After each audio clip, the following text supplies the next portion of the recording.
দেশে আগ্নেয়াস্ত্রের সংখ্যা অন্তত 50,000। এর মধ্যে 7,500-এর বেশি অস্ত্র রয়েছে আওয়ামী লীগ ও তাদের অঙ্গ সহযোগী সংগঠনের নেতাকর্মীদের হাতে। ছাত্র জনতার আন্দোলন দমাতে লাইসেন্সকৃত ও অবৈধ অস্ত্র ব্যবহার হয়েছে বলে জানিয়েছেন ঢাকা মহানগর পুলিশ কমিশনার মাইনুল হাসান। গণ-অভ্যুত্থানে শেখ হাসিনার পতনের পর বিভিন্ন থানা ও ফাঁড়িতে হামলার সময় লুট হওয়া বেশিরভাগ আগ্নেয়াস্ত্র ও গুলি জব্দ হয়নি।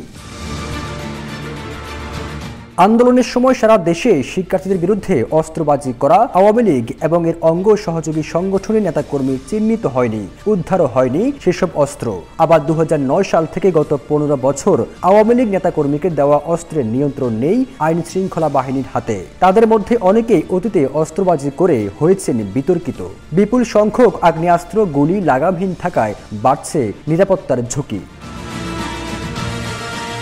পুলিশ বলছে আন্দোলনে অনেকের লাইসেন্সকৃত অস্ত্র ব্যবহার হয়েছিল, আবার অবৈধ অস্ত্র ব্যবহার করা হয়েছিল।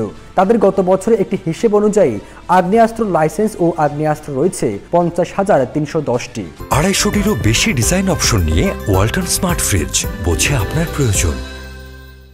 ব্যক্তিগত আগ্নেয়াস্ত্র রয়েছে 45,226টি, যার 10,215টি রয়েছে বিভিন্ন ব্যক্তির নামে।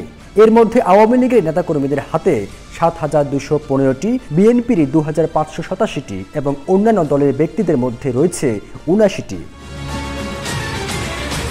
বিশ্লেষকরা বলছেন আগ্নেয়াস্ত্র বেশি দিন বেহাত থাকলে তা সন্ত্রাসী, সুযোগ সন্ধানী সহ অপরাধ জগতে যেতে পারে। সেক্ষেত্রে অপরাধমূলক কর্মকাণ্ড বেড়ে যাওয়া সহ জনজীবনের নিরাপত্তায় হুমকি হয়ে দাঁড়াবে।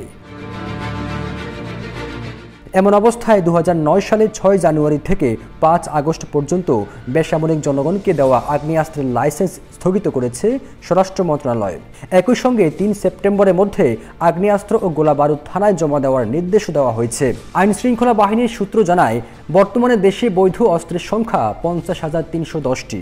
এর মধ্যে ব্যক্তির হাতে 45,226টি, প্রতিষ্ঠানের কাছে 5,084টি। ব্যক্তিগত অস্ত্রের মধ্যে আওয়ামী লীগ নেতাকর্মীর কাছে 7,549 ও বিএনপির হাতে রয়েছে 2,587টি।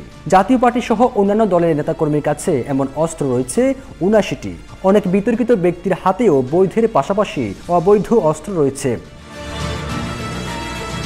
পিস্তল, রিভলভার, একনলা ও দোনলা বন্দুক, শটগান ও রাইফেল সহ সবচেয়ে বেশি অস্ত্রের লাইসেন্স দেওয়া হয়েছে ঢাকা বিভাগে 11,898টি। এরপর রাজশাহীতে 8,321, খুলনায় 7,479, চট্টগ্রামে 6,512, সিলেটে 4,757, রংপুরে 3,597, বরিশালে 2,682 ও ময়মনসিংহে দেওয়া হয়েছে 2,118টি।